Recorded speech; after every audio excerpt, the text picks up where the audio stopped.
Morning students, वात्सल्य परिवार में आपका स्वागत है।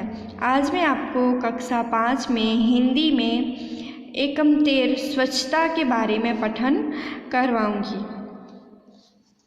स्वच्छता और स्वास्थ्य का घनिष्ठ संबंध है।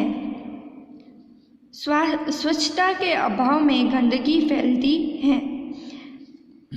जहाँ पे स्वच्छता नहीं होती वहाँ पे क्या फैलती है? गंदगी फैलती है। गंदगी रोगों की जड़ है।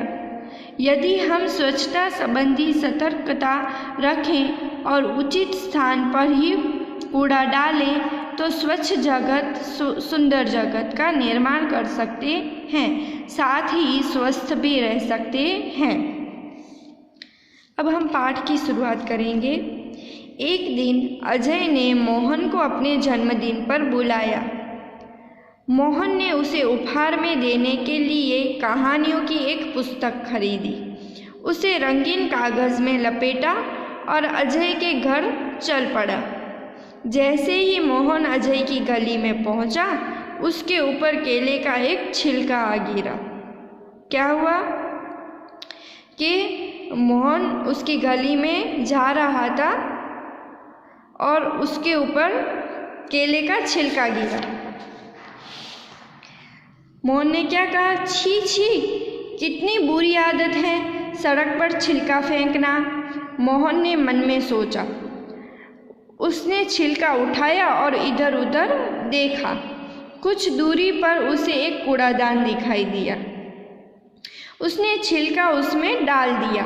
बहुत सा कूड़ा कूड़ेदान के बाहर फैला हुआ था।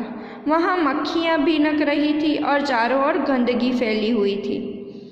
कुछ और आगे बढ़ा तो मोहन को बड़ी बदबू आई। मोहन आगे बढ़ा तो मोहन को बदबू आई। किसके लिए? गंदगी के कारण। उसने देखा नालियों में कूड़े के कारण पानी रुका हुआ था। जो नालियाँ थी उसमें कूड़े के कारण पानी रुका हुआ था, उससे बदबू आ रही थी।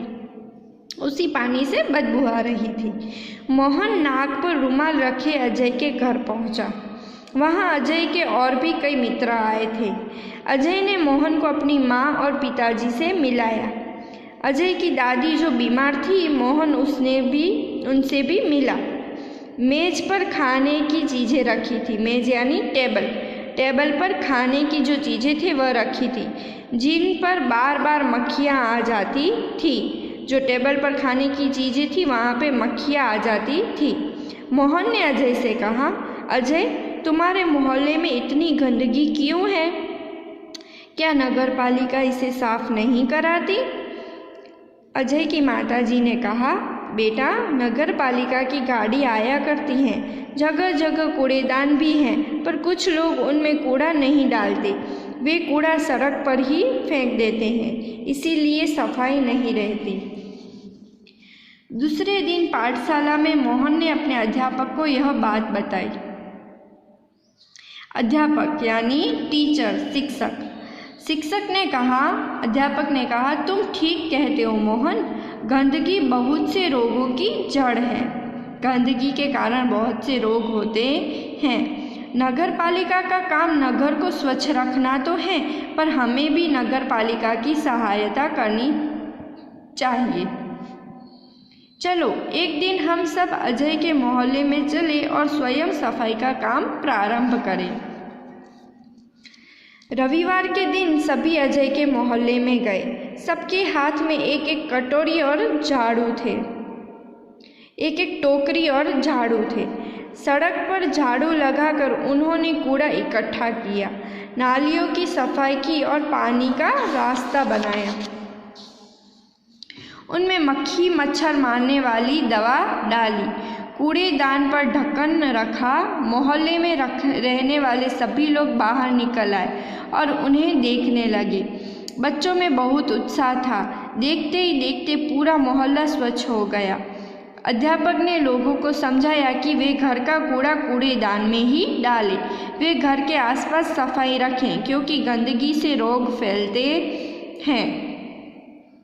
उन्होंने कहा, मेरी पाठशाला के बालक सप्ताह में एक बार यहाँ आया करेंगे। वे आपके मोहल्ले को साफ करेंगे। आप भी इस काम में इनकी सहायता करें।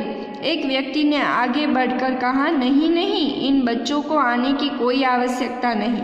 हम लोग स्वयं ही अपने मोहल्ले को स्वच्छ रखेंगे। अब आप इसे हमेशा साफ सुथरा पाएंगे। हमेशा हमें अपने घर की, अपने मोहल्ले की, अपने शहरी की, ठीक है, अपने शहर की सफाई रखनी चाहिए।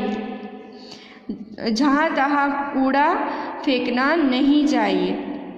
हमेशा हमें सफाई रखनी चाहिए। सफाई रखने के कारण हमारा स्वास्थ्य भी अच्छा रहता है। शब्दार्थ: स्वच्छता यानी सफाई, निर्मलता। छिलका यानी फल आदि का आवरण। बदबू यानी दुर्गंध, बुरी गंध। उत्साह यानी उमंग, जोश। प्रथम यानी पहला। कूड़ादान यानी कचरा डालने का पात्र। दोष यानी अवगुण, अपराध। उपहार यानी भेंट, नजराने की वस्तु। सप्ताह यानी 7 दिनों का समूह। मोहल्ला यानी गली, शहरी। अस्तु।